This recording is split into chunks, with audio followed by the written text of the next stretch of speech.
Live from the res here with the one, the only Brandon Linton, all the way from Mesa Grande. How you doing today, sir? Good. Thanks for Good to see. having me here. Absolutely, it's good to see you. You're always a busy man. You do a lot of things. I know you're humble and don't like to talk about it, but I was going to do the big introduction, the honorable councilman of the Ipai Nation of Mesa Grande, the full thing. You do work in CRM. You're busy with all the different committees that represent the Kumeyaay Nation here. You're all over the place. Yeah. Out of all the different things you do, what's the one thing that stands out? If you had to give yourself a title, what would it be? Because I know you don't like to give yourself titles, so I'm going to ask you to make yourself. What would it be? What sticks out? What's the title of your book when you're 170 years old? That's a tough one. Because everything I do is kind of intertwined in some way or another, so it's kind of all the same to me. All it just kind of fit all the pieces together, whether it's the work that I do. I started the company based on protection and cultural preservation, historic preservation, and things like that, and that's kind of what the Kumeyaay's committees are about. And then the council work is kind of putting that into more of a modern day perspective, or not perspective, but into a more of a modern plan of action and living in today's world. So it's preserving the past and how do we use that to better our lives in the future. So it's all kind of all just one mangled, intertwined stuff. I don't know. Mess. No, I'm kidding. Yeah, definitely interconnected. That's cool. Spider web sort of deal going on, That's what I asked my mom that a while back. I had her in here, and she was a councilwoman, and she's done cultural stuff and a lot of different things in her life.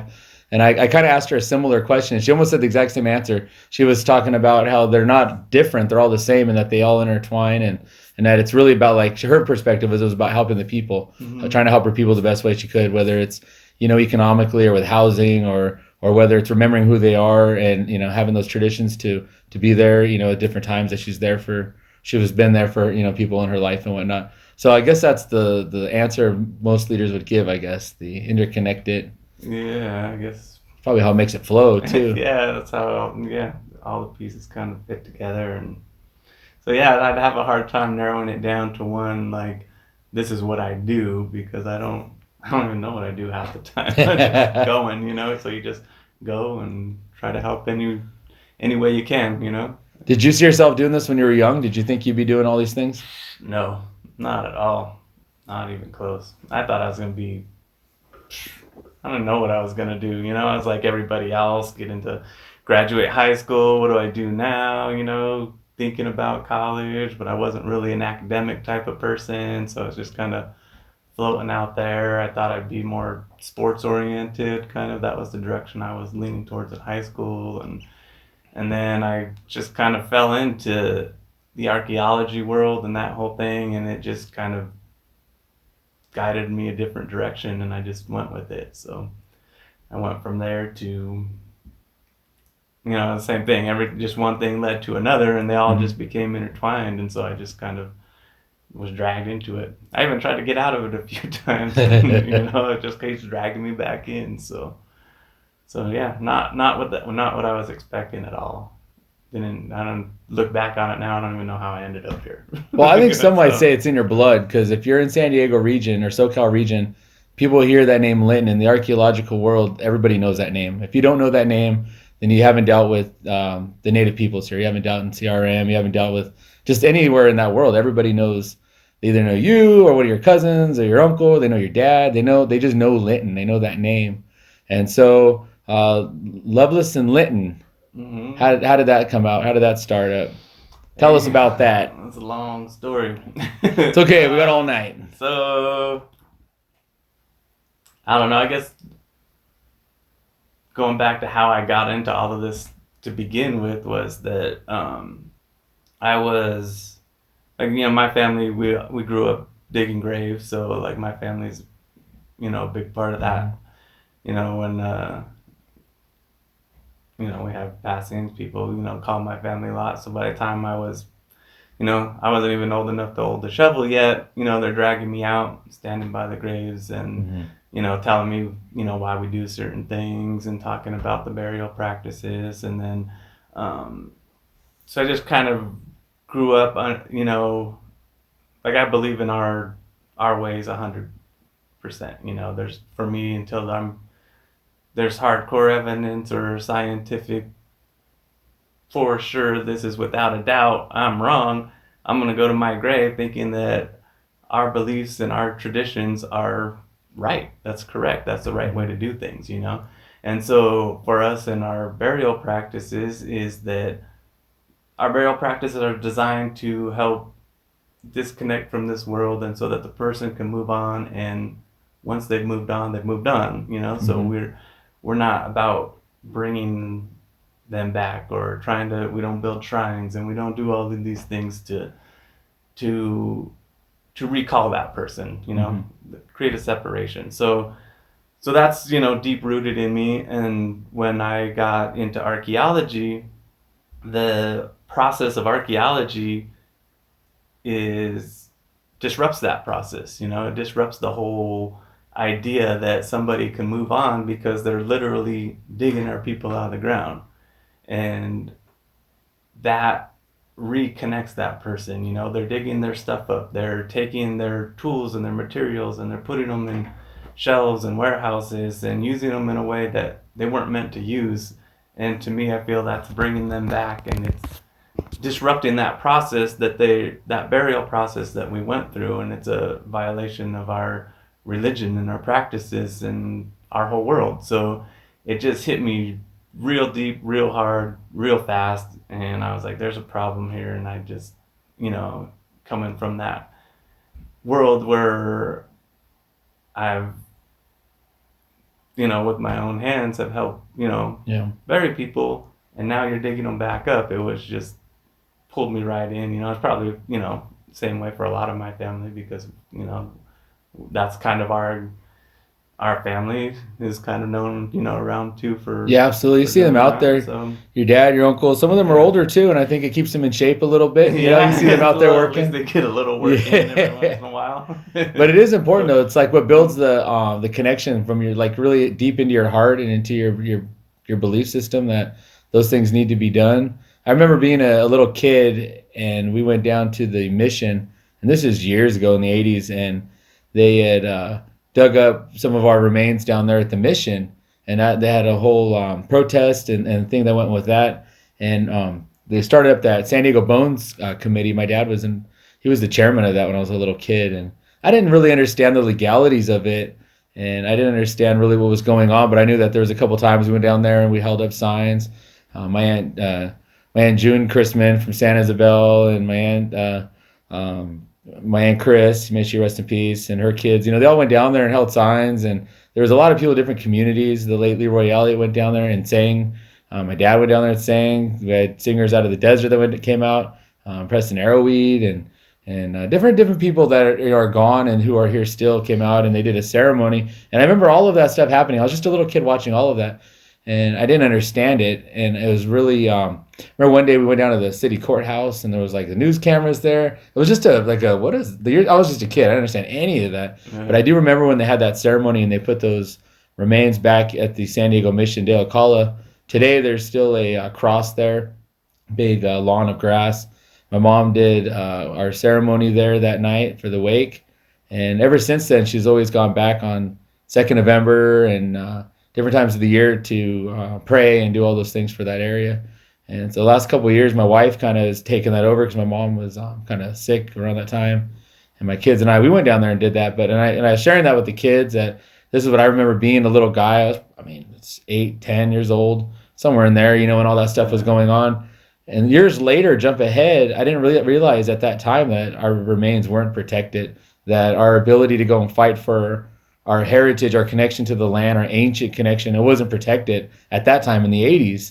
It wasn't until all the NAGPRA and all that stuff came through, and I didn't realize that I think today we take it for granted that there's an organization amongst our people to go out and fight for our remains, fight for our sacred sites, get those things repatriated back to our people, get those items secured so that we could actually have a voice and be watchdogs on our own historic sites. Mm-hmm. I feel like people take that for granted, like some of our own people. They don't realize that it wasn't that long ago that you couldn't do that. Right. And so you go to the 80s, it wasn't, you had to fight for that stuff. And fight continues, but you didn't really have a lot of footing then. It wasn't until the 90s that came through. And so how long has your company been around? You guys came right at the start. I want to say towards the beginning of that, your family being involved in that. I know you've been there. Well, we started in, uh, what was it, 2000. I actually started with working for Pachanga. Oh, wow. So they had a monitoring program. So I was monitoring for Pachanga, but, that was up in,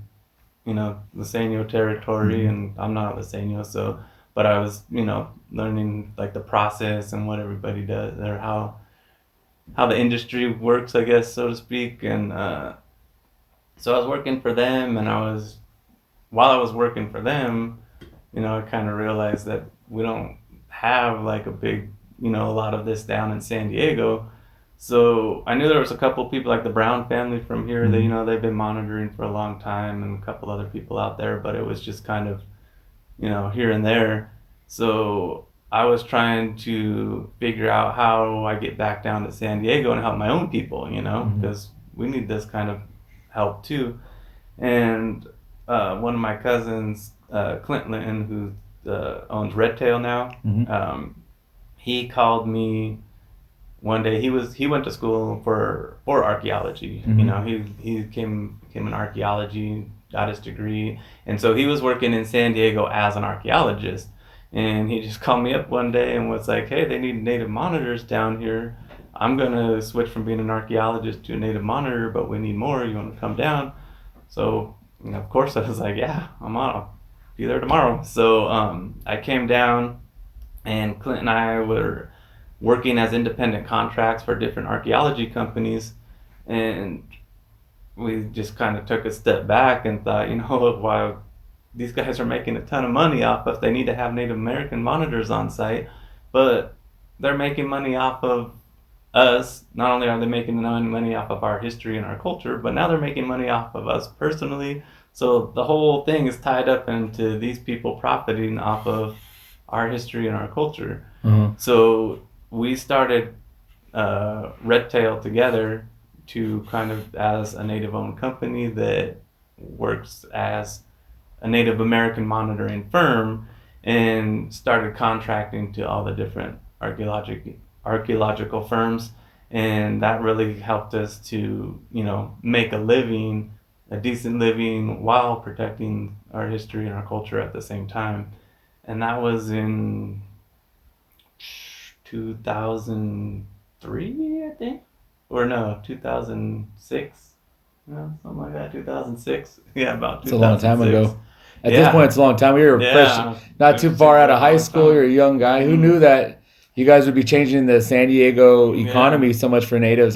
That's a booming industry now for natives, or it's been, for a long time now. Yeah. A lot of people have, that's been their job, their career, to go into monitoring the different reservations. Yeah. So we started Redtail, and that went for a couple of years, and then for me, I really wanted to focus in on policy and procedure, because we have laws that say that they're supposed to protect and offer protection. There's NAGPRA and CEQA and all these. And California actually has more laws than most states have. I think any other state has. But at the same time, they're not, they're kind of loosely worded. They don't give a lot of direction. They're just kind of like oversight. Yeah, you need to protect, but how do we protect it? What do we do? And there's not much enforcement behind it. So even though we have these laws, it's still up to either archaeologists or the lead agencies, on the projects, a lot of times, that have the say over what happens to our stuff after a project is finished. So again, that's other people telling our story. So I wanted to get more into policy and procedure and laws and things like that. And it's tough, because the money really is, if you want to make a living, you have to do monitoring, because that's where the money's at. There's not really a lot of opportunity to work in lobbying and policy change and things like that. So you kind of, that's all, volunteer work.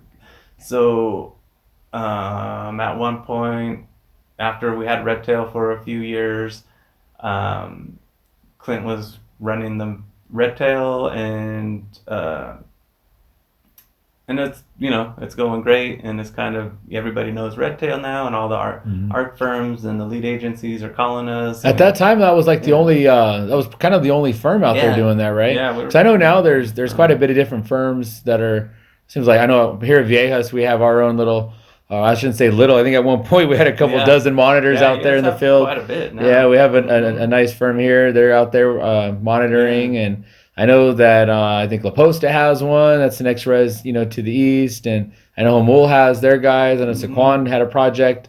They have their guys. So a lot of the reservations have them now, and Yeah. there's other people out there now doing different. I guess they have a different angle at all of it, I suppose. Yeah, it's a hard business because we got asked a lot, early on we got asked to come and train and do Hmm. monitoring trainings and things like that, but there's really not a way to do that. There's not one type of training you can do or certification that you can do. It's kind of just a come and learn type of Hmm. thing. You just got to come out, you have to go out to the field, you have to like start meeting people and understanding how things happen and how we actually get to be out there, because it's still not, an industry where it's, you know, got a stamp that says you will be here every day at this time, or every Hmm. project doesn't mandate that natives have to be there. So we're still working through getting on every project and getting Hmm. out there, because there's not a big standardization. And then you have, 12 different Kumeyaay reservations. So each reservation could kind of make their own rules and their own parameters on what monitoring is or what it means. So how do we all, bring that together and make, a standardized process or a standardized certification type of thing? It's pretty tough, because you're going to say, one group might say, oh, this is how we do monitoring, and then another group's going to say, well, we do it this way. Who are you to tell us that we're doing it wrong? So there's not a lot of just standardization. We're lacking standardization and cohesiveness, and there's not there's not a pathway right now. We're still working on pathways into these lead agencies Hmm. that will allow for that. So it's still you know a tough market, tough place to be, tough area to work in, and that's another reason why I'm like focusing in on policy and procedure, is that I really want to see more of a standardized process. And once we have our own standardizations and our own core values, we can then take that to different agencies and have different agencies accept what we say that needs to be done. Right now, it's the agency talks to the contractor, really, talks the contractor talks to the archaeologist talks to the natives. So we're on this long line of communication chain, and we're the bottom of that line. So how do we go from here, you know, up to the top of that communication line, because that's where we need to be.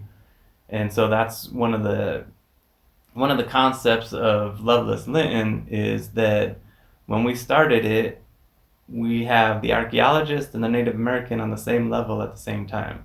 So if you want to call in the archaeologist, you get the native also at that table, and we're going to talk about both issues, because both issues, we deal with a lot of the same stuff, but an archaeologist's concerns are very different than what the native concerns are. An archaeologist is devoted to just the record and recording, recording what's there and putting it into the archaeological record, and there's not a lot of aftercare or effort put into curation. So, and the native concerns are going to be geared more towards preservation and protection and repatriation and those issues. So, when you're trying to, in the setting that's there today, is the natives come in and voice their concerns, but they're voicing it to an archaeologist on a project that's been going for who knows how many years. So by the time that anybody wants to consult with the native communities, the project's already been signed, stamped, paid for, done. And now the natives are looking at just troublemakers. Oh, you guys just want to stop our project, or you guys want to stop development. And it's like, no, obviously not against development. We have, buildings and Yeah. casinos all over. It's that we weren't brought in at the appropriate time. And it's not at that point. It's not, you don't really have the seat at the table. Right. They say Yeah. you do, but when you're not really in No. part of the process, then you don't have that real seat at the table. And Yeah. that's sad because it's at the end of the day, whose ancestors are those? Those are the native people's ancestors. Those are our ancestors, and all these other people are deciding and what's going to happen to them and what need, and it's like it's that other step of the residual genocide they talk about sometimes, where they say, the physical genocide, the immediate one, is, of course, is killing off of people. But as time goes on and you stop killing them physically, you start to kill off their record, you kill off their culture, you kill off their trace, and you kill off their ability to defend their trace. And it's like we're here trying to say we've been here since time immemorial, and we have connection to this land, and we had places in these sites. And you go to someone in San Diego, and a lot of them don't know that there were indigenous people living underneath their homes. Some of these streets, Yeah. I've seen it. There's right on top of the dirt, someone's lawn, you can see shards of pottery, or you can see, if you look on the mountainside, you can see cremation sites. It's right. You go to some of these parks in San Diego, you go walking down, and you look off the trail, you can see our old cremation sites, our old stuff, and so it's all around everybody in San Diego, but they don't want to, or they don't know enough to see it, or they don't want to see it. Right. And so it's easy just to say, oh, there's nobody here. Because I've talked to a lot of San Diegans who think, oh, no, the Indians all lived out east, out by the desert or by the water. And it's like, no, this coastline, you're on indigenous land still. But to kill the ability to protect that history in the making is, it's really sad. You don't have that chance to be at the table. Yeah. So to me, when I see what you guys are doing, it's very powerful. It's real important if we talk about our heritage moving forward, talking about we always say things that are very poetic, like we shall remain 500 years, 7 generations, I don't know more, all these different slogans we throw in Indian country. But for us to actually have that tangible proof that we have been here for thousands of years, and like you say, it's a spiritual thing connecting us with, we have those cremation sites, we have some of our bones out there, or the remains of our old ones, and they're all there. That fight for that is so important. Yeah, it's like you're saying that nobody understands that we were here. It's amazing. I can't even count how many sites I've been on where people just come out on the street and we talk to them a little bit about what we're doing, and the first thing they say, "Oh, Indians used to live here." Like, what do you mean Indians used to live here? Like, how is that? The fact that is just a common thought is disturbing, and then we leave it into the hands of archaeologists to tell our story today. So the mindset's already that we weren't here, and so depending on what archaeologists you have on site, who knows what they're saying about us, and so we don't even have the right to tell our own story. And so the less that of our story being told, or the more that it's being pulled apart, through archaeology and development and all that type of stuff. Once that pulled out, you take one site and you pull it into 10 different pieces. Now people don't have a concept of, what was there and who was there and how that all kind of fit together.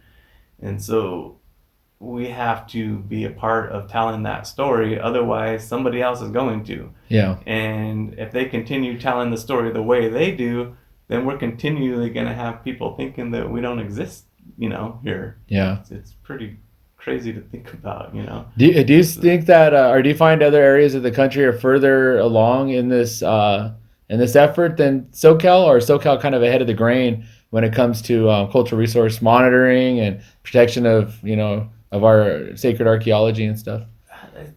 Is there anywhere else where they're kind of doing it better, or they've started earlier? Yeah, no, it's a really weird thing. Actually, we were just having this conversation earlier today with some people.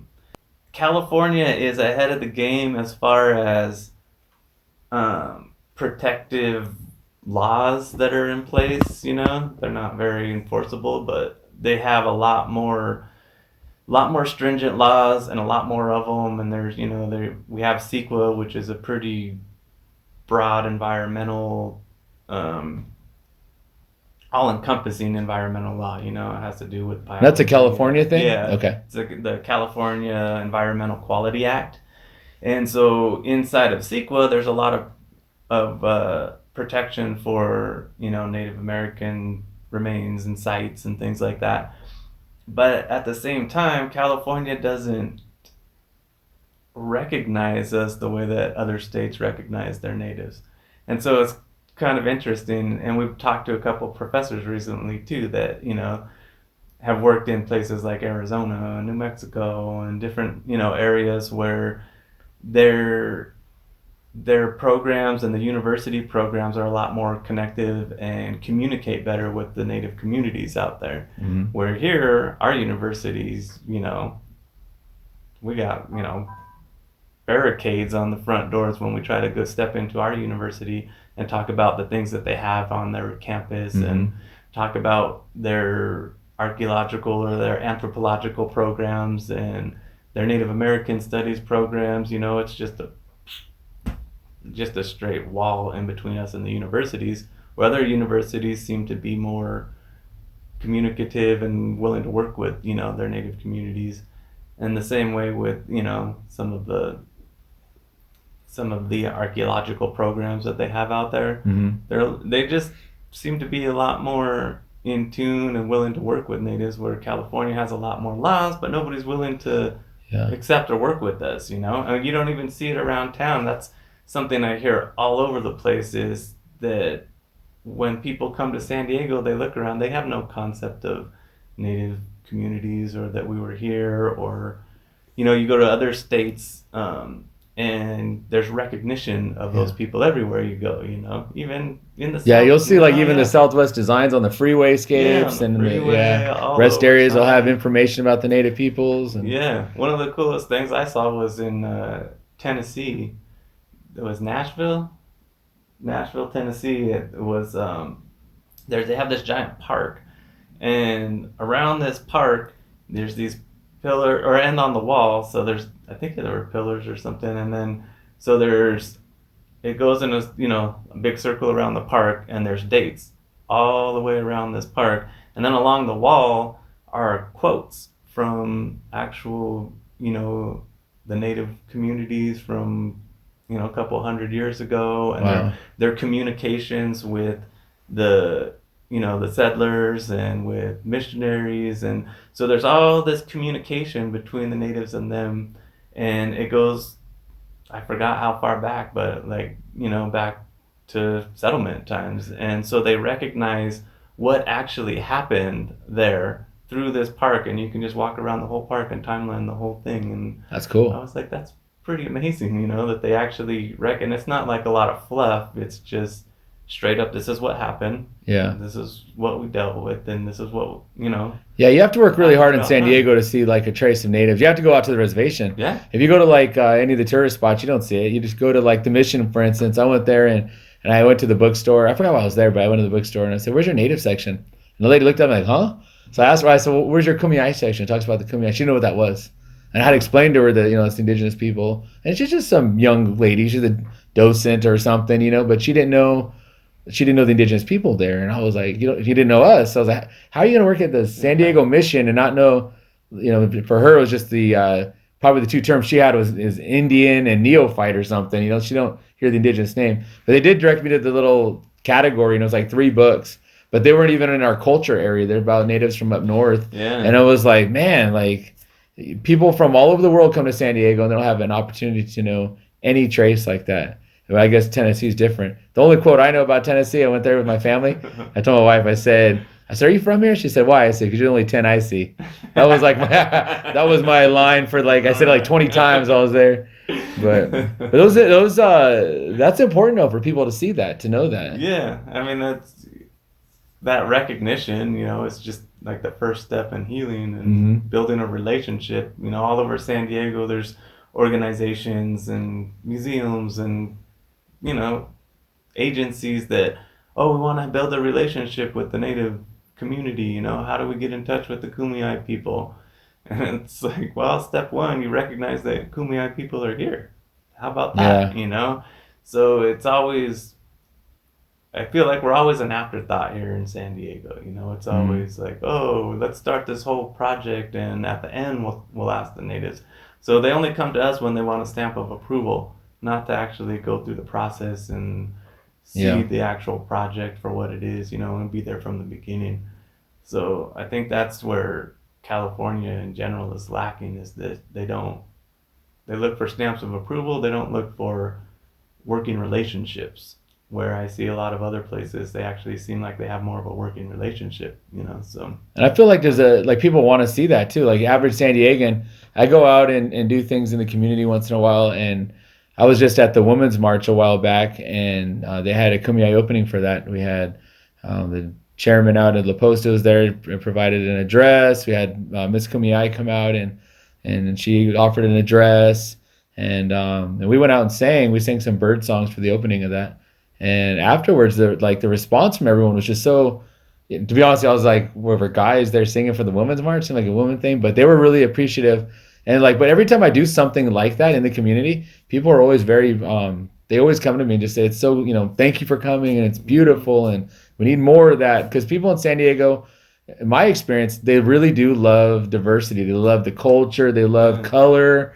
I mean, people that come to San Diego, they want Mexican food. They want diversity in their food and their entertainment, their everything. And yeah, so, like, why would you not say, let's look back at our ancient history? Why would we not have like, let's have our native, print on all of these things? I think San Diego and all cities in California really have a lot to gain by doing that. And I know that there yeah, was that ugly history of the mission period. I know there was, all these different ugly histories of the gold rush and all of that. But, in 2020, moving forward, I mean, you would think that, okay, let's just move on and yeah. let's It's that's what happened. That's what yeah, happened. We've dealt with it. You guys deal with it too, and let's meet at the table and make some projects. Let's work together and yeah.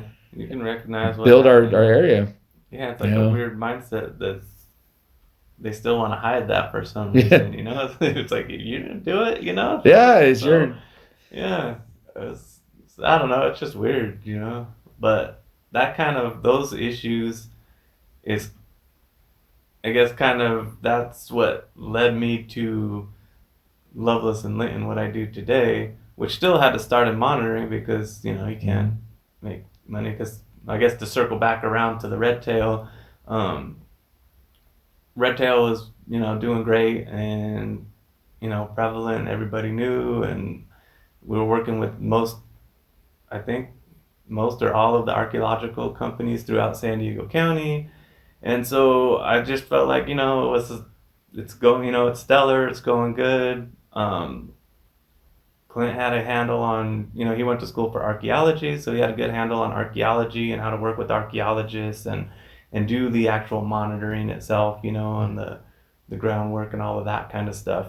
So I felt like that was solid, and now I could maybe move on and start working on other things like policy and procedure and getting us, next level with some of these mm. agencies and politicians and things like that. So that was kind of the concept of, or I guess not the concept of, that's, one of the reasons why I left Redtail. Yeah.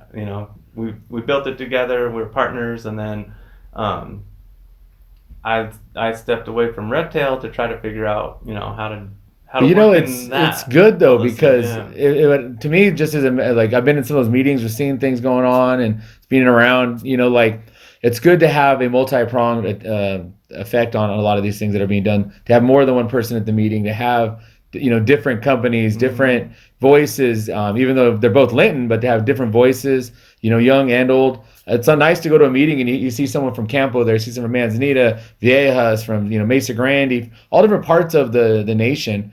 In a lot of ways, a lot of us are related anyways, but to have those different parts, Yeah. it really does show unity as opposed to just have one group or one company or one person. It's nice to have, it's kind of like what you want. You want it to build up and split off and build up and go Yeah. different avenues and different attack the problem in different ways Yeah. to get some things done. There's a lot of different issues and areas to cover, Hmm. and one person or one company can't do it all. It's Yeah. it's impossible. So it'd be nice to have different facets of organizations that can do Hmm. different things, and then we can bring all that together, and it's pretty.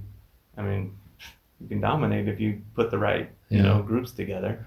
And to be down there in town, like I live on the reservation, and to be honest, I go down to town and it's like a culture shock every time I go. There's always a little something. And it's not like I'm living way in the sticks either. I'm not, I'm living in pretty modern, and I'm not that far from the town. But when I go I'm here in San Diego, I'm about an hour from the beach, but I go down to the beach line and I'm going different parts of San Diego.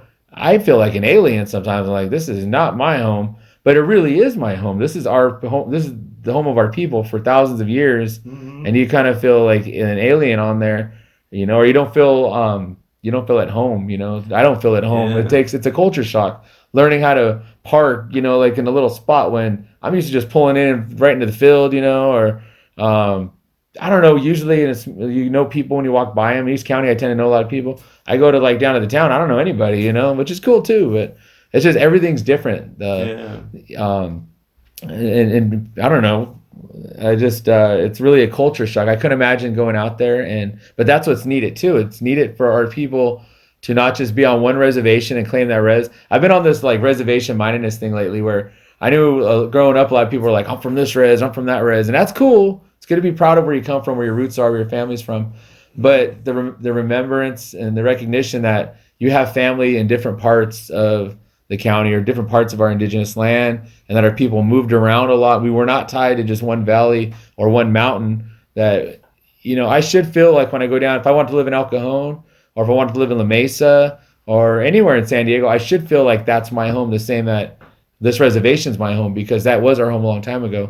They took that from us and pushed us east. And so it's all of our home. We should feel like that's our indigenous claim. And I say these things, but at the same time, when I go down there, it's different to feel it, and I haven't gone down there. But I know amongst our people, sometimes people do get that mentality where it's like, oh, well, he moved off the res, like he's less than, or not you, but I mean, just a person less than, or they're not, I don't know how to compare it. It's almost like when rappers make it big and they move out of their hood, to these mansions, gated mansions. But it's like, that's not what you're doing when you move to town. You're just moving to another section, another part of our territory. Right. And that, I think, is a powerful idea.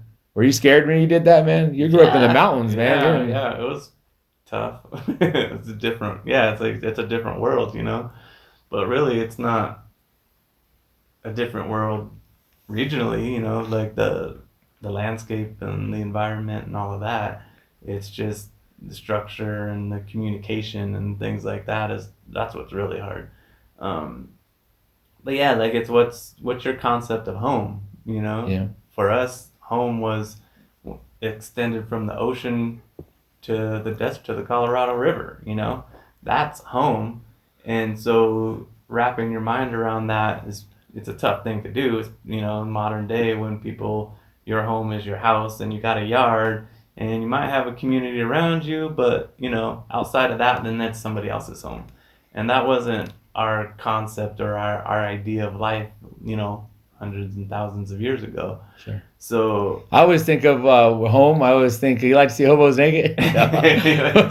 Joe Dirt. Home is where you make it. Everybody knows that, man. Home where you make it. No, but no, you're right though. It is. That's your home. You're right. It's absolutely. I think, I had a great aunt that really helped with that. She lived in San Diego for as long as I can remember, a long time ago. My grandmother's sister, she moved down to San Diego, and that's where she stayed. Mm-hmm. And I remember talking to her when I was a little kid, and she kind of, talked a lot about that to me, about, this is your home too, and then being on I've been on the top of the mountain where people have shown me valleys and things, oh, that valley right there, that valley goes straight to Mexico, that valley goes down to Del Mar, that's where your people used to go, when they travel down to the ocean, they take that valley right there. And you could see, when you look at it from that perspective, it's not that far, man. You can see the ocean from the mountain. So, and it's only what, you can get there in a car, you can get there in an hour and a half. And so imagine walking, that only take a day or two to walk, So, yeah, these roads will fool you. It makes you think because they'll take you in a weird direction. You don't, and you're at that level, you don't think, you think things are so far away. I had the rare experience. One of my past students he flies airplanes, and he was doing trainings, and he invited me up to go fly with him. So he took me in a small little airplane. It's one of those one of those things, you know. Yeah. But he flew me over the res here, and we kind of went over San Diego County, and I remember just looking down, and I'm flowing over San Diego County like in the big airplanes, but you're way up there, so you don't really get a chance to see it. But we were kind of lower, just to see how everything was connected, like in real time, and just it's like, man, it's not that big of a place. You can see where these dudes could just walk from one spot to another, and it wasn't that big of a deal. I mean, I probably could do it today if I trained, but but those dudes walking like 10 miles a day, yeah, they could walk from here to there like nothing. Yeah, it's nothing. They could jog it. Yeah. So yeah, it's like what's your idea of home is, you know, what we talk about, you know, especially in the archaeological field where they try to have to put definitions on what that means, you know. So just kind of understanding the territory has really helped me to transition from, I mean, I guess my early 20s, I lived, you know, up on the mountain. I didn't have electricity up there where the house that I lived in. And that's always just like a shock to people. You didn't have electricity. And I'm like, well, it's not a big deal. You know, I had a kerosene lamp or some candles, you know, not a big deal. And, but being there where it's quiet and there's you know, when you tell them that, they around. probably think you're in a teepee. You know that, right? They're probably like, whoa, like, he's one of those guys. He lived in a teepee. It's like, no, we just didn't have electricity. Well, even today, like you drive up there and like some of those roads ain't paved and things like that. I mean, most of them ain't paved really. And it's like when it rains, has bad weather, it's like, you know, you just can't get up those roads, man. You have to walk them. I mean, things like that. But you tell someone in the city and they're like, what do you mean you can't get up the road? Like they may never seen an unpaved road because they're just living in that urban setting, you know, where a lot of people don't even own cars. They're just walking and Ubering these days. Yeah. But it's like, you can call for an Uber in the mountains, but it ain't going to come. Yeah. You're gonna wait a couple hours for it to come get you, maybe. Yeah, that's one of the stories that when Rebecca first came up to the mountain, you know, we went to one of my cousin's house, you know, just hang out. And we got to the house and we were sitting around and starting to get hungry, you know, and she was like, oh, you got something to eat, or we're gonna, I don't remember the whole story, but basically what it came down to was, I was like, oh yeah, you want to order some pizza? And she's like, oh yeah, that'd be great, let's order some pizza, you know. And I was like, pizza, really? I was like, we've been driving in the dark for like an hour. Has any pizza joints up here? She's like, what do you mean? What do you mean you can't order pizza? Yeah. And so that was like, so it was like a big... You're literally an hour and a half from any pizza spot, man. That's anywhere any good. No pizza delivering here. So that was like just kind of a mind blower to think about that different lifestyle, you know. Yeah. And it's really not that far apart. Like, right down the hill, you know, but the concept and your way of life is just so different that it puts you into a different world, you know.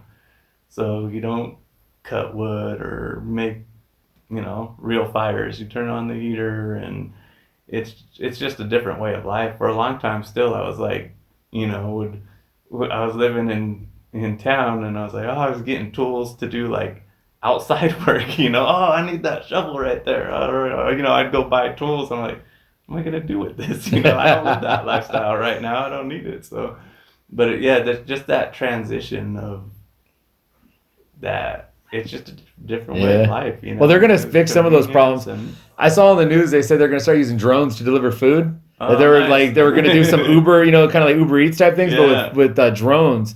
So they're saying in like 5 years, maybe you could, if say you're at the top of the mountain, you give your coordinates or something, plug it in, and you wait there 20 minutes. Here's going to be a drone, and it's going to be lowering down some Jack in the Box, taco shop, whatever you need, I guess. Yeah. That might be a thing. You can get pizza on the way. You get your pizza then, It'll just come flopping off of the drone, look like a UFO coming down. Yeah. That would, I mean, I don't know. I feel like it would be, I feel like it might get cold coming through the air. I don't know. Some wind turbulence. There's going to be just drones all over the place. People try to hijack them for a free burrito or something. Yeah. And really, I think the biggest thing, too, was communication. Learning how to communicate was freaking hard. Because it's, you know, we all speak English and we go to the public school, so it's not like we're speaking completely different languages, but just the structure of how we communicate and talk to each other and just overall, how do how do you talk to these people, you know? Yeah. That's a really hard thing to learn, and that's one of the things I had to learn when I started my business, is that I have to learn how to talk to people that I don't understand their way of life, or what they think, what they find important, what's important, or what am I going to say that's going to trigger something in their mind that's going to turn them off, or, you know, so you really have to learn how to talk to people, and that's a difficult thing, because it's easy, you know, when you're on the res, you can stay on the res and everybody understands what you're saying, and you can say some outlandish shit, and it's, you It's know, all good. it's, Well, I mean, I think I know my res, most of the reses Yeah. I've been on, there are just some people that are really outlandish in general. People know them, though, have known them as kids being that way growing up, that nobody Yeah. cares. No Yeah, one thinks that's- twice. yeah. You know who the people on the res who are maybe violent or goofy or who are this or that. I mean, you just kind of know them. You know, they've always been that way, and people in the family or res tell you, oh, that's how that person is. You see them. Yeah. I mean, my res has people who walk around and are just on the street walking, you know, they'll wave. I mean, Yeah. I don't know. But if they were in town, they'd probably wind up in jail because they'd be like, you know, I see homeless people getting harassed by the cops or whatever, you know, because they're not supposed to lay down there. Yeah. Like, I had the weird experience of when I was, this is where I realized I was kind of rezzed out a little bit in my thinking, because we got a call from the school, and this is when my kids were real young. My oldest son was like, it was in kindergarten, first grade. But it was kindergarten, I think. It was the first year of school. And my son's going to graduate high school this year. And he's going to be really pissed at me sharing the story, but I'm sharing it anyways. But we got a call from the school, and they were really like they seemed really concerned. Like, we had to go in and see the principal. And my wife were like, oh, man, we would go in and we got to see what happened. You know, we didn't know what was going on. We're like, oh, no, what did he do, you know? And so my mental was like, he's not fighting at school already, is he? Because growing up on this res, everyone was always scrapping, you know? So I just kind of thought like, oh, man, my kid's at school. He's probably fighting down there. Dang it. You know, I didn't want that life for him. But we went down there, and the principal was real serious and was like, today at lunchtime, your son went off to the side and he urinated into the chain link fence. And I was like, okay. I was like waiting for the story to get bad. Yeah. And then I was like, and I sat there like, wait for it. Okay. And then she just like stared at me, the principal. And I was like, okay, so what happened? And I was like, I was being honest to say I didn't. And she was just like, well, he pulled his pants down and urinated on the fence. I said, okay. And then my wife looked at me. She goes, oh, like she got it. I didn't get it. I was just like, what's wrong with that? You know? But again, like on the res, when I grew up, there's houses around me now, but there wasn't so many houses. You just go out back, take a leak, you know? I mean, if you're in the middle of the field and, I mean, kids come back with missing a sock sometimes. But, you know, I mean, it wasn't a big deal, you know? It's like, I think even on this res, I've seen people pull off the road and use the restroom because they don't want to wait to get home, you know? And it's like, it's not like everybody's trying to show off their junk, and it's not like people don't have manners, you know? It's just, it's kind of free out here, you know? You can take a leak where you want. You know, if you got 2 bathrooms in the house and 5 people living there and the bathrooms are packed, I'm going outside. Yeah. But I know if I was down in North Park or down in Mission Bay, or, you know, like I was in Torrey Pines and took a leak, I don't know, man. Like, I'd probably be in jail, I think. I don't think they let you do that down there. But that was a wake-up call. I was like, oh, wow. So we had to tell our son, like, son, you can't do that. And he didn't understand it. He's like, why not? because, like, when we're outside and he's outside playing, it was just like, well, go take a leak over there, you know? And I thought that was totally normal. But, after I thought about it, I was like, yeah, I guess you can't have 200 kids at a school just taking a leak everywhere. I didn't even think about it, you know? That's funny. Yeah, that's actually, I mean, you think about something just as simple as that. Yeah. You know, like, but that concept is foreign, you know, to people. So it's a different lifestyle, different way of thinking. Yeah. I always tell people, when I said, 1,000 years ago, our people were living here, and people say, well, what kind of things do they do? And I'll be like, well, they urinated over here. They live life, yeah. Because everybody goes to like, well, they're hunting deer and grinding out acorns, but it's like, yeah, they're living life, man. They were doing those things. It was just they were leaving their trace everywhere, you know. Yeah, that's something that people miss, is that we were people, you know, like any other people. We did things and liked certain things, didn't like certain things, had artistic sides, and we just lived life, you know. We're always thought about as relics, or there's this romanticized view of us in the past, and nobody equates that to us today. You know, we're always thought of as just relics, like to be studied or to marvel at or something like that. It doesn't help that I'm at the beach, no shirt, my hair down, staring off into the sunset. That doesn't help the situation. We're people. People. No. So you're a business owner, man. Like Mm-hmm. that's something that I don't see a lot of. I see tribes owning businesses. I see like my tribe owns industries. We have enterprise. We have hotel, casino, all these different things.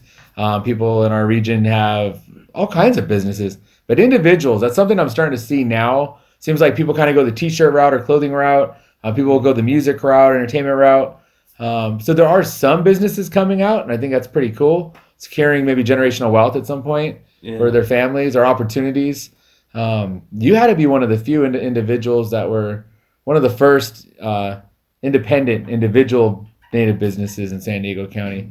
I'm sure there's somebody owned one way back, but I mean, I Yeah. know our people were they had bees and they were growing cherries and all these things. But in the more Yeah. modern I can't think of a lot of people that had their own business before you guys. Yeah. I can't think of many. Yeah, we struggled with, what do we do, Mm-hmm. because there wasn't a lot of that out there. So there wasn't really anybody we could look to say, hey, how do you do this? How do you start something like this? Not only the industry, but then also, native help and that kind of stuff. So it was, a lot of just figuring it out as you go. So we just knew that what was happening wasn't right, and so we got to figure out a way to we can help correct things. So we just started. We just found a Is lawyer, that kind of your and recommendation just to jump in? Because I feel like it's really intimidating for people to. yeah, I think I hear people sometimes say, well, I want to start up like a restaurant or I want to start up a whatever their passion is. And then they just talk about it and kind of just sit it there and they never act on it or it's just hmm a dream. And it's like, well, it seems like that dream could become a reality at some point, but I know it's hard to take that absolutely. step. What would be your recommendation for this? Yeah, that's it right there. You got to just do it. You just got to step in and not be afraid of not knowing, Okay. because you're not gonna know. I mean, it's common in, like, business and business minded people that one of the first things you learn is that nobody knows what they're doing. You go into a room and you think you're in there with all these executives and they got their suits on, and you're sitting down at a table full of politicians and business owners and agency leaders, and you're like, oh no, I don't know shit. I don't know what I'm talking Yeah. about. What am I gonna do here? And then you start listening and start talking to people, and everybody did it the same way. They didn't know what they were doing. They just jumped in and just, fake it till you make it type of thing. So nobody out there really knows what they're doing. So you got to just jump in. If you got a an idea or a concept or some sort of whatever you want to start, you have some sort of entrepreneur spirit in you and you want to start your own business, then just get moving on it, and then you know have a solid base. That I think that's something that I was lacking in the beginning, is if you have a solid business plan, good mission statement, things like that, you have a solid idea of what you want to do, then just start doing it and those pieces will start coming in and falling into place. So you just got to go, because there's never going to be that you're never going to reach a point where, okay, I know everything I need to know now, let's do it. Because as soon as you think that, you're going to start and something's going to smack you in the face and you're like, wasn't expecting that. That's very Damn. reassuring, by the way, because Yeah. I think a lot of people think that. I know I thought that. I think that Mm-hmm. still sometimes. I think about business. You see people doing well in it, and you just think, well, either they were born with it, or maybe their parents gave that to them, or they learned that somewhere. Like, where did you take the class to learn how to make yourself this person, or to do these things? And it's you gotta. I guess you got to go down that road and fail a little bit. And Yeah, you got to go, take some lumps and mhm. figure out, things are going to hurt and things are going to, frustrate you and bring you down along the way, Mhm. but you just keep going, and sooner or later everything starts clicking into place. And yeah, it's just a learning process, and you have to learn along the way. There's nothing that's gonna teach you how to be prepared for it. You can get pretty far if you put the effort in, and you learn everything you can, but once you actually start doing it and you start a business and you start dealing with other people in that industry, you realize how much those other people in that industry affect you, what you do. And so your job could be, clicking along, and then this outside force is what causes the problems. How do you deal with that? There's no, nobody around to teach you how to deal with those types of things. So like, I would strongly suggest, finding mentors. That's a huge thing. Mentors and people that have been in whatever field that you're trying to get into or whatever industry you're trying to start. Find people that have been through that process and get a little bit of mentoring, and those are the real people that can teach you. You're going to come across these things, and even they're going to tell you you're going to come across it. You're not going to know what's going to, how to deal with it. It's going to suck, but you got to go through that. And so it's just a matter of jumping in and learning along the way. It's got to be said too, because I know people listening to this, they might think, because I meet people from all over the different parts of the United States, and they think like, oh, well, it's easy for you guys. You're all from California. You all get per capita. Or you all got like someone give you those, and it's like, no. You don't come from that. Your res don't. Not every res in San Diego County gets any kind of financial resource given to them at all, and actually most don't. And you're coming from a reservation that's one of the most impoverished communities in San Diego County. Even though if you went up there, it don't seem like that. It's so beautiful, and everyone's so proud and got a lot going on in their own lives that it don't feel that way, but it definitely is. I mean, so you weren't given this business. You weren't given like. It wasn't like the tribe said, here's X amount of money, go start it up. You built this. Like you did this grassroots as building yourself up and learning what you need to learn in the industry, and you guys made it into what it is. Yeah, when we started up, it was, I took all the money I had in savings and it was a big risk, so because I'm dumping everything I had into a company that I don't know if it's going to be successful or not, and it wasn't much. And so my cousin and I put our money together and said it's probably going to cost, this X amount to start up, and we're going to have to also pay for lawyers and pay for startup costs and all of that.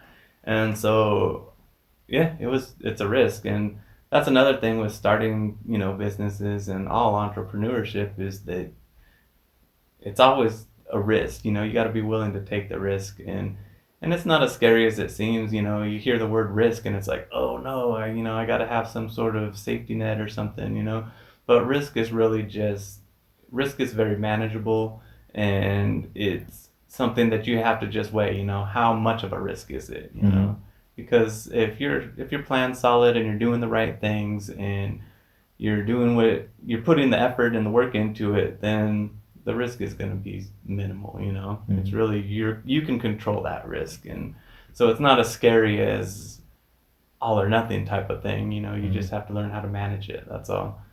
So, but yeah, I started with everything I had, dumped the money in, and we just started going.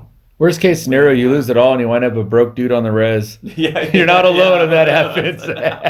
We all got a lot of cousins we can hang out with. We'll be all right. I wasn't going to be in any worse position than I was to start with, so it's fine. You got nothing to lose, man.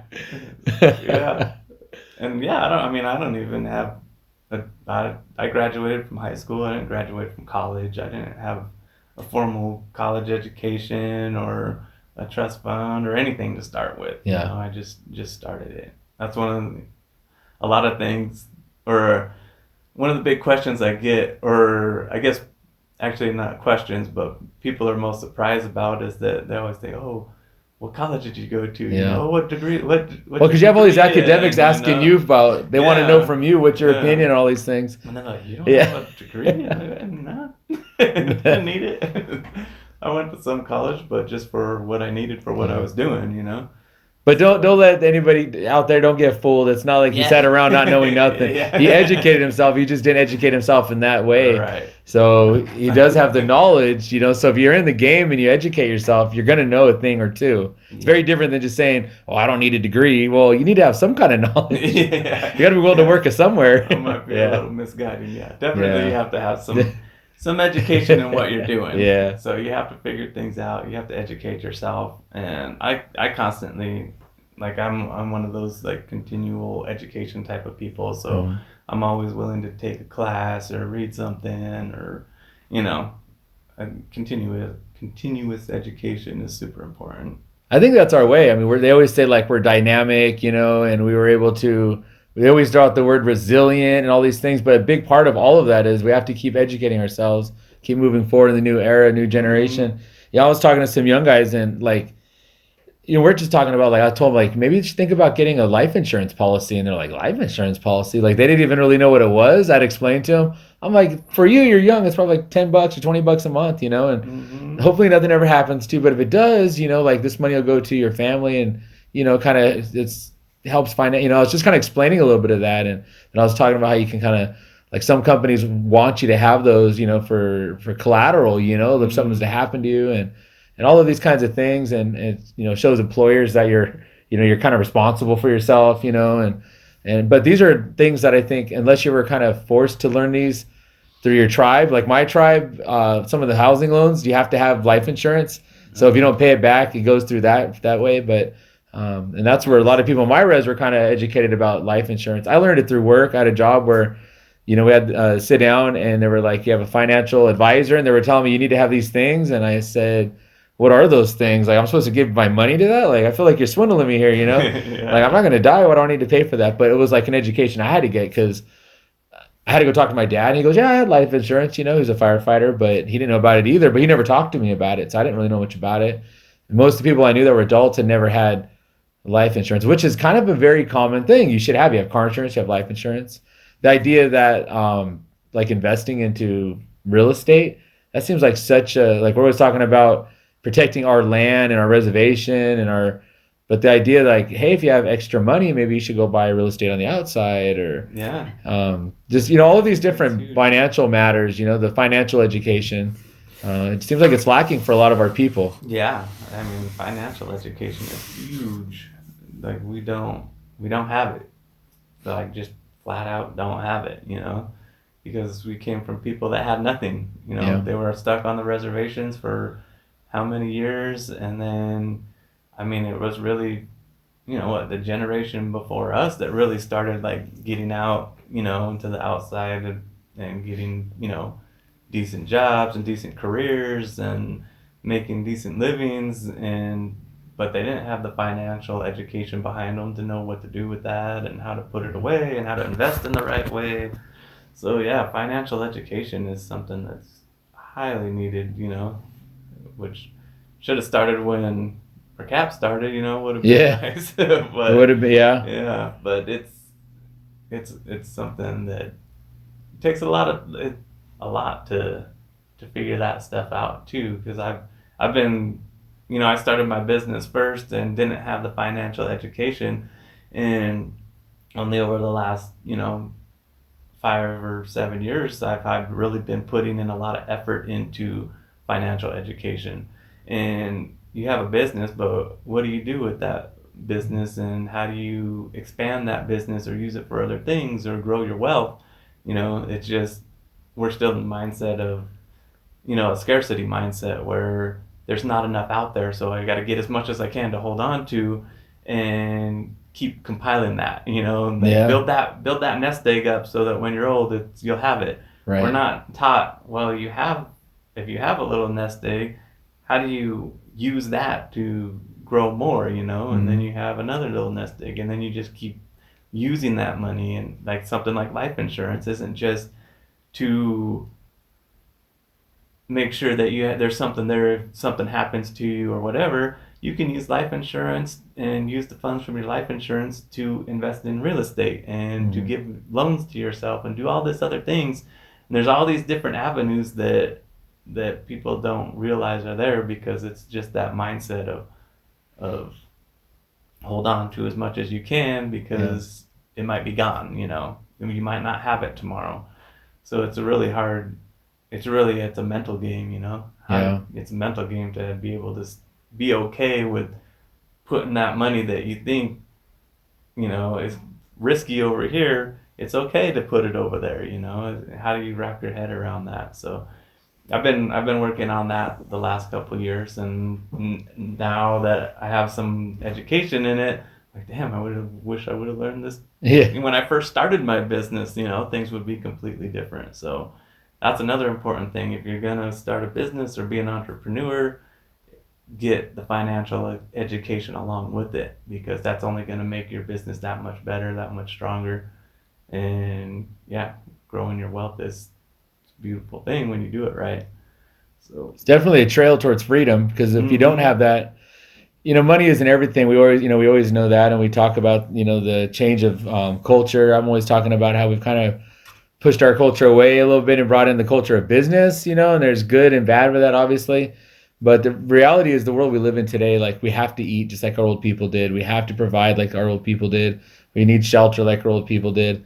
And it's just, you may not be, I mean, there are people hunting, but most of us aren't hunting for a deer. We're hunting for a paycheck now. Yeah. And you have to be a good hunter to do that. You have to make that money. But same time, you would never just shoot a deer, eat that day and throw the rest out. You had to make sure that you could hold on to that as long as you could to guarantee for your future. You had to plan, you had to invest, you had to give to others because then they would give to you back at times. And so it's really the concepts are the same. It's just it looks different. Yeah, that's true. I think a lot of these things we can definitely teach our people more, and kind of get ourselves in a position of having that voice, to be able to have our own voice, the freedom of having our voice. That costs money a lot of times, to be able to go places and see things, to learn, that costs money. Yeah. Educate our youth, to have these different perspectives, to come together, even to come together as a people. Someone's got to provide food.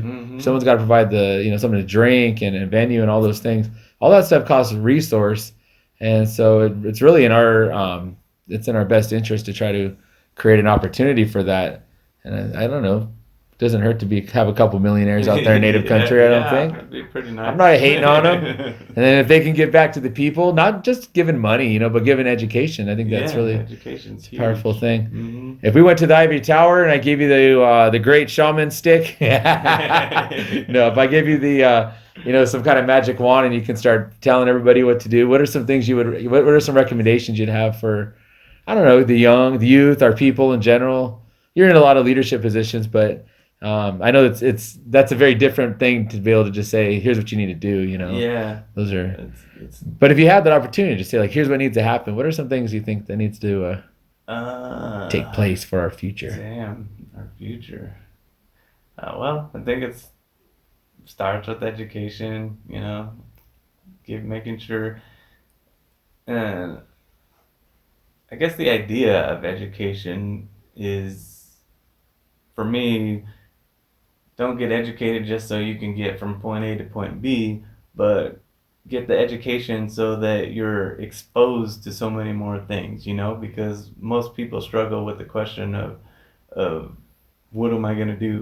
What do I want to be? There's this whole kind of aura around what are you going to be in life type of thing, that's kind of an assimilated mindset of you have to be something and grow up to be this or that, or a doctor or a lawyer, otherwise you're nothing type of thing. And so people struggle with what am I going to be?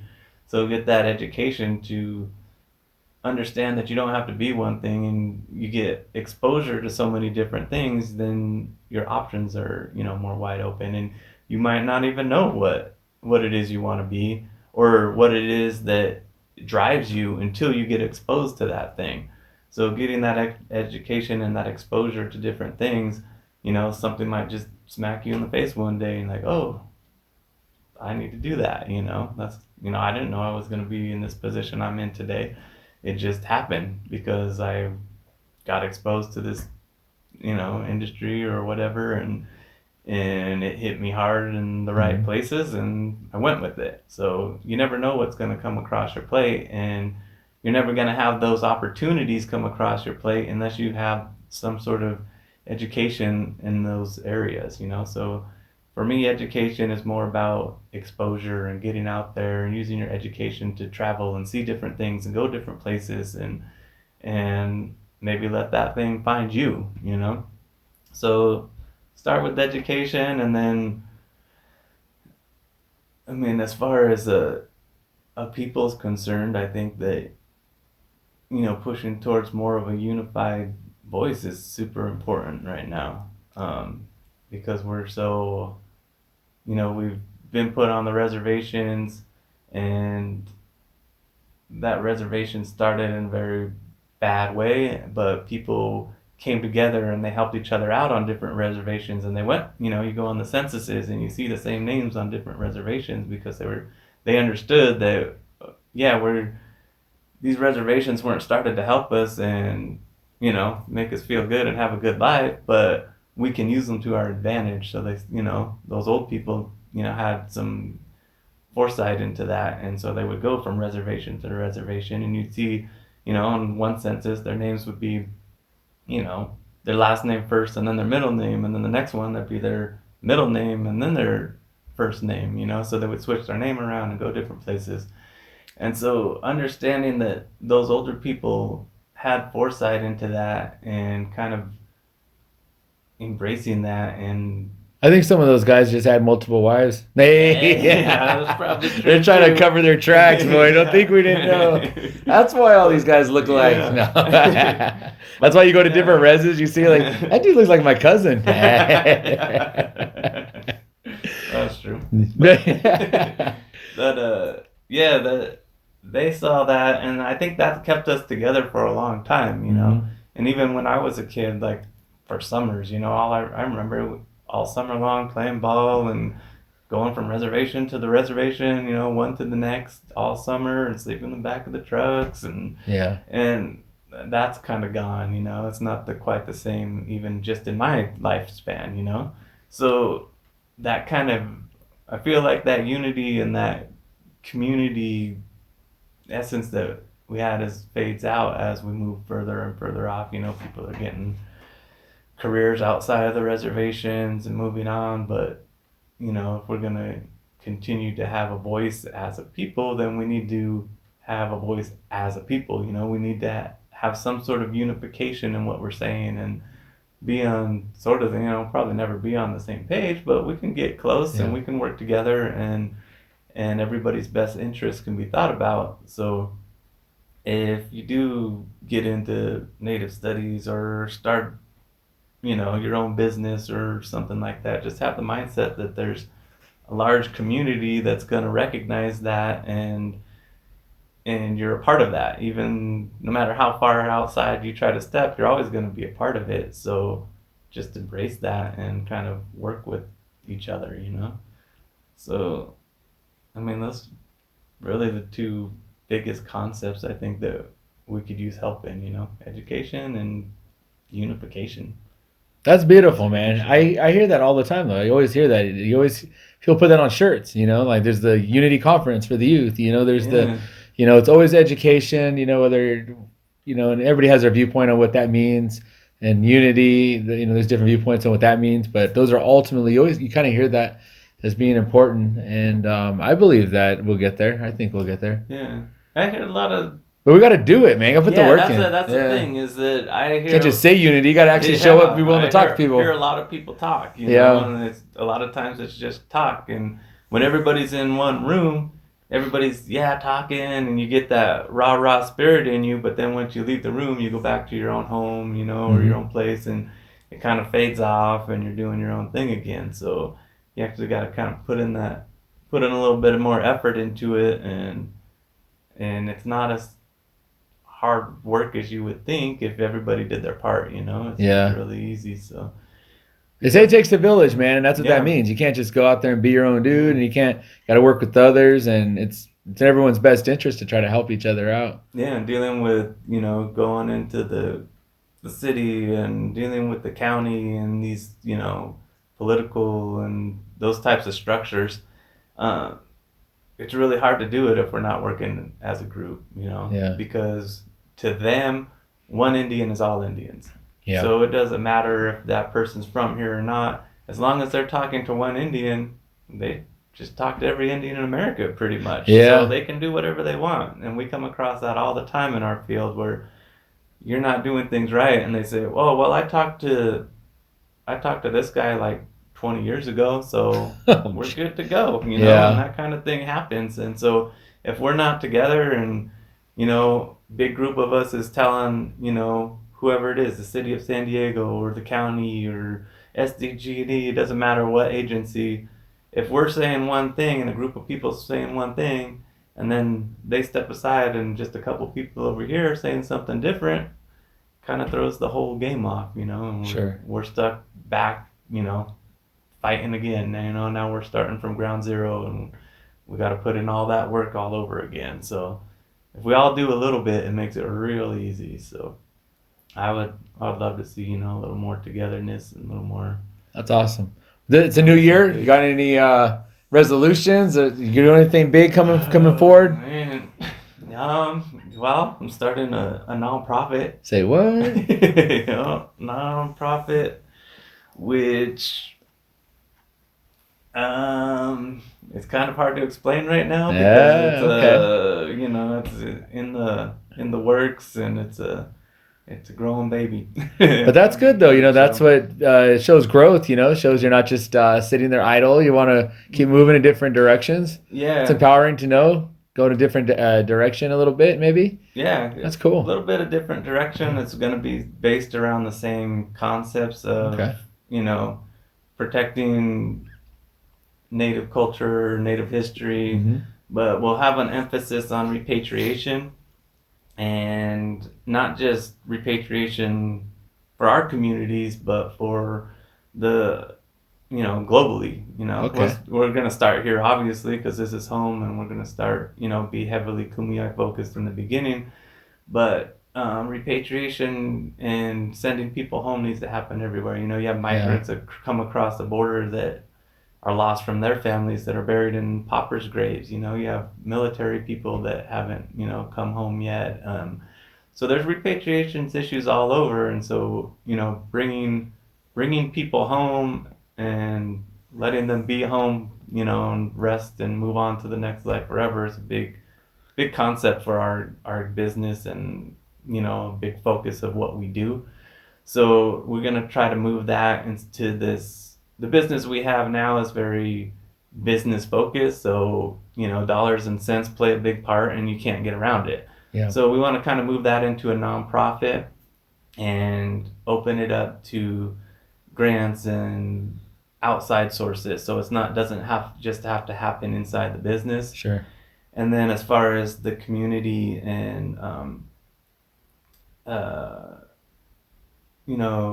culture and education and things like that, we want to have a section of it that deals with those things. And so if people have programs that they want to come up with, language programs, or art programs, or revitalizing things like basketry and whatever it is, anything, any project or concept, or maybe you want to start a business and you don't really know what steps to take, we want this nonprofit to kind of encompass or embrace those things and be at a place where people can go to take the next step. Nice. We don't want to run it. We want people that are self-motivated to come in and say, hey, I have this idea in this project, and I can say, hey, I have a place where you can make that happen. And so we kind of are the stepping stone to the next thing, To be that resource. Again, truly giving back. To me, what I'm hearing is it sounds like a lot of getting back to what you started from. You started, like you were saying, the spiritual side of it, digging the grave and giving back to your people as best you can. I know it's such a humble thing to do for your people, to dig grave, because you're in there, you're getting dusty, you're dirty.